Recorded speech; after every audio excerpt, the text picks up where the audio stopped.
BBG వారి ప్రతిష్టాత్మక venture Amaravati గచ్చిబౌలిగా ఎదుగుతున్న బేవర్లీ హిల్స్ కాజాలో ఇప్పుడే స్పాట్ రిజిస్ట్రేషన్ చేసుకోండి.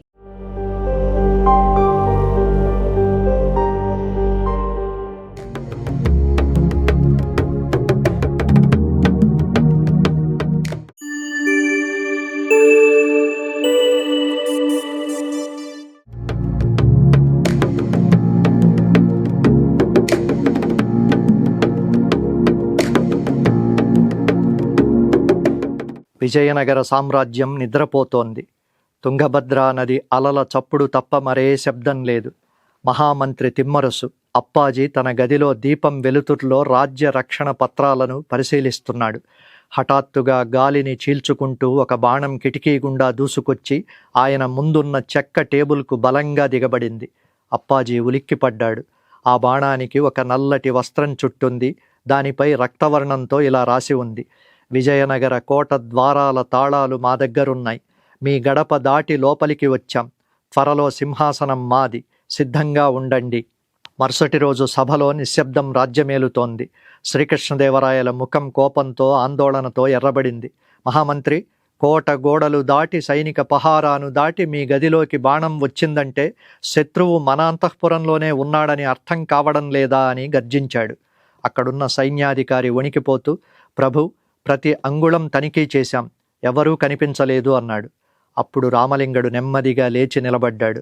ప్రభు, కంటికి కనిపించే శత్రువును కత్తితో చంపొచ్చు, కానీ కంటికి కనిపించని శత్రువును పట్టుకోవాలంటే కత్తి సరిపోదు, కౌటిల్యం కావాలి. ఎలుకను పట్టాలంటే పిల్లిలా మారాలి. ఈ గూఢచారిని పట్టాలంటే నేను గూఢచారిగా మారాలి. నాకు 3 రోజులు సమయం ఇవ్వండి అన్నాడు.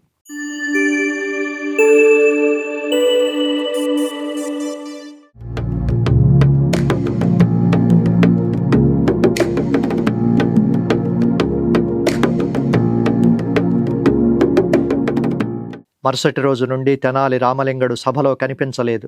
నగర వీధుల్లో ఒక ముసలి గాజుల వ్యాపారిగా ప్రత్యక్షమయ్యాడు. నెత్తిన గాజుల గంప, చేతిలో ఒక కర్ర, వంగిన నడుము. ఆయనే మన రామలింగడు. నగరంలోని ప్రతి సత్రం, విదేశీ వ్యాపారులు విడిది చేసే ప్రతి చోట తిరుగుతున్నాడు. 3వ రోజు సాయంత్రం నగర శివార్లలోని ఒక పాడుబడిన శివాలయం వెనుక ఉన్న చిన్న సత్రం దగ్గర ఆయన ఆగాడు. అక్కడ 2 వ్యక్తులు గుర్రాలను కట్టేసి అత్యంత రహస్యంగా మాట్లాడుకుంటున్నారు. వారు ధరించిన దుస్తులు విజయనగరానికి చెందినవి కావు. రామలింగడు నెమ్మదిగా గాజులు సర్దుకుంటున్నట్లు నటిస్తూ వారి దగ్గరికి వెళ్ళాడు. వారు ఒక వింత కోడ్ భాషలో మాట్లాడుకుంటున్నారు. మొదటివాడు, అంగడిలో మిరపకాయలు ఎప్పుడు పండుతాయి అంటే దీని అర్థం దాడికి సమయం ఎప్పుడు అని.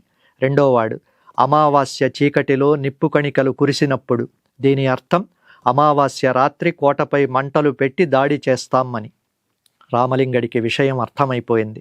వారు మాట్లాడుకుంటూ ఒక చిన్న పత్రాన్ని అక్కడున్న ఒక వ్యక్తికి అందించారు. ఆ వ్యక్తి ముఖంపై ముసుగుంది, కానీ అతడి చేతికి ఉన్న రాజముద్ర గల ఉంగరం రామలింగడి కంటపడింది.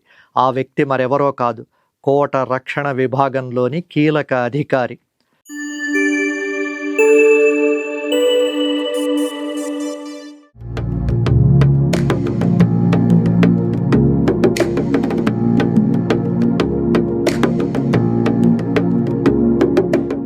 రామలింగడు వెంటనే తన వేషం మార్చుకుని రాజభవనానికి చేరుకున్నాడు. రాయలవారితో రహస్యంగా మాట్లాడాడు. ప్రభు, ద్రోహి దొరికాడు, కానీ వాడు నిజం ఒప్పుకోవాలంటే ఊరికే అడిగితే కుదరదు.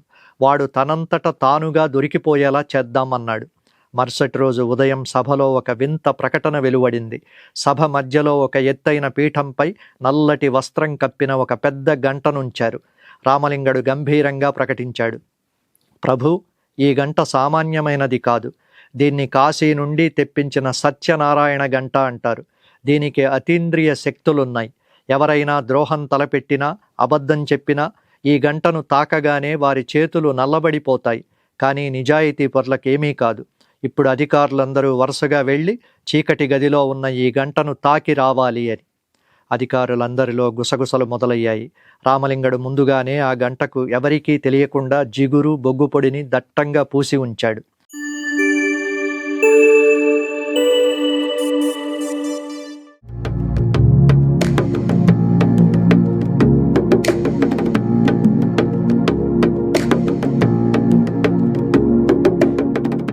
ఒక్కొక్కరుగా అధికారులు ఆ చీకటి గదిలోకి వెళుతున్నారు. గంటను తాకి బయటికొస్తున్నారు. అందరి చేతులు బొగ్గుతో నల్లగా ఉన్నాయి. ఎందుకంటే వారు నిజాయితీపరులు. మనం తప్పు చేయలేదు కదా, గంటను తాకితే మనకేం కాదు అన్న ధైర్యంతో గంటను తాకుతున్నారు. చివరిగా ఆ అనుమానిత అధికారి గదిలోకి వెళ్ళాడు. లోపల చీకటిగా ఉంది. అతను భయంతో వణికిపోతున్నాడు. నేను ద్రోహం చేశాను. ఒకవేళ నేను ఈ గంటను తాకితే నా చేతులు నల్లగా మారిపోతాయి. అందరి ముందు దొరికిపోతాను. కాబట్టి గంటను తాకినట్లు నటించి బయటకు వెళ్ళిపోతాను అని నిర్ణయించుకున్నాడు.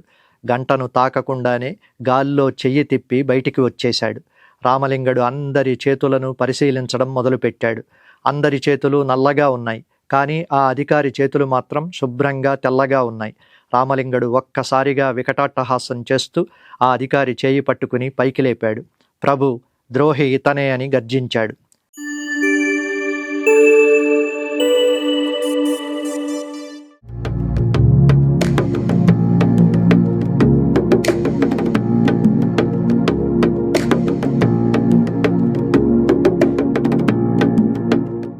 రాజు ఆశ్చర్యపోయాడు. రామలింగ, అందరి చేతులు నల్లగా ఉంటే ఇతడి చేతులు తెల్లగా ఉన్నాయి కదా, ఇతడు అమాయకుడు కావాలి కదా అని అడిగాడు.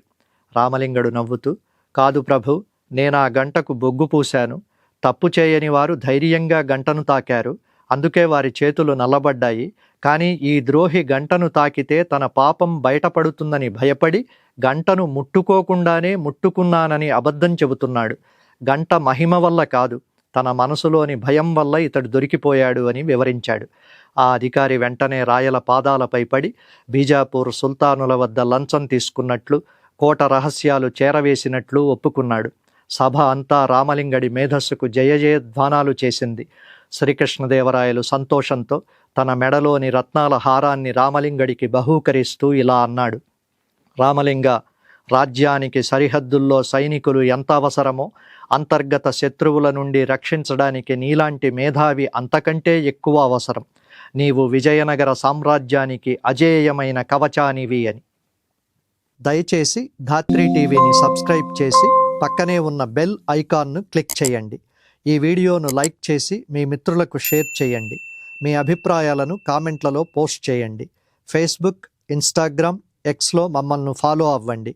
ఇలాంటి మరిన్ని ఆసక్తికరమైన కథనాల కోసం మా వెబ్సైట్ iDhatri.com చదవండి.